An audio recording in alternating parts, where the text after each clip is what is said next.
మంచిర్యాల జిల్లా భీమిని మండలం లక్ష్మీపూర్ గ్రామ పంచాయతీలోని ఇండిపెండెంట్ సర్పంచ్ అభ్యర్థిగా చల్లూరి రుద్రమదేవి పెంటయ్య పోటీ చేస్తున్నారు. ఈ సందర్భంగా వారు మాట్లాడుతూ మా గ్రామ పంచాయతీని ప్రభుత్వ పథకాలతో నిధులు పట్టుకొచ్చి ఆదర్శ గ్రామ పంచాయతీగా తీర్చిదిద్దుతానని హామీ ఇస్తున్నారు. మాకు అత్యధిక మెజార్టీతో గెలిపించాలని ప్రజలందరినీ కోరుకుంటున్నారు.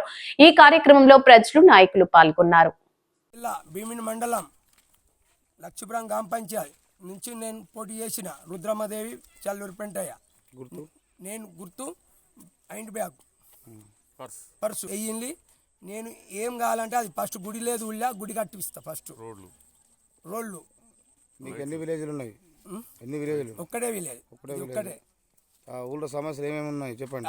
ఊళ్ళో సమస్య నల్ల లేవు, సరిగా కాలువలు లేవు, డ్రైన్లు లేవు, కొన్ని టంబాలు లేవు, అన్ని చేపిస్తా. ఇక్కడ కూడా ఒక విగ్రహం పెట్టిస్తున్నా, అంజన్న విగ్రహం. మీరు ఇప్పుడు ప్రచారానికి వెళ్తే మీరు ఎలా స్పందిస్తున్నారు? ప్రజలు, ఓటర్లు ఎలా స్పందిస్తున్నారు? మీకు వేస్తానంటారు?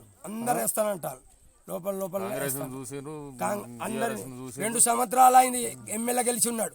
మా గుడి కూలగొట్టి 3 సంవత్సరాలు అయింది. ఎంపీ లక్ష్మణ్ ఉండే, ఆయన కూడా ఏం చేయలే మా గుడికి. కాబట్టి నేను పోటీ చేస్తే గెలిస్తే నేను తెల్లారే గుడి చాలు చేస్తా. గెలిచిన తెల్లారి నుంచే గుడి చాలు చేస్తా, సొంత ఖర్చే. గతంలో ఉన్న సర్పంచ్ కన్నా ఇప్పుడు మీరు ఎక్కువ డెవలప్మెంట్ చేసి ఊరిని డెవలప్మెంట్ చేస్తారా? చెప్పండి. ఫస్ట్ ఉన్న సర్పంచుల కన్నా నేను మంచి డెవలప్ చేస్తా. దయచేసి నాకు అవకాశం. మీరు గతంలో ఈ ఊరికి మీరు ఏమైనా సేవలు చేశారా? చనిపోయిన కాడ కానీ ఏమైనా అన్నదానం కార్యక్రమం ఏమేమి చేశారు చెప్పండి. ఊళ్ళో నీలగిరి జెండాలు వేసే 2 జెండాలు ఉండే. ఆ జెండాలు ఇరిగిపోతే 3 సంవత్సరాలు ఇరిగిపోతే ఒక 15 సంవత్సరాల కింద నేను జెండాలు తెప్పించిన ఒక్కనే. చేయలేదు సార్, ఉన్నప్పుడు సాయం చేసిన. మంచిర్యాల జిల్లా భీమయ్య అందరు కూడి నాకు ఓటేసి గెలిపింది మెజార్టీతో. ఊరును బాగా చేస్తా.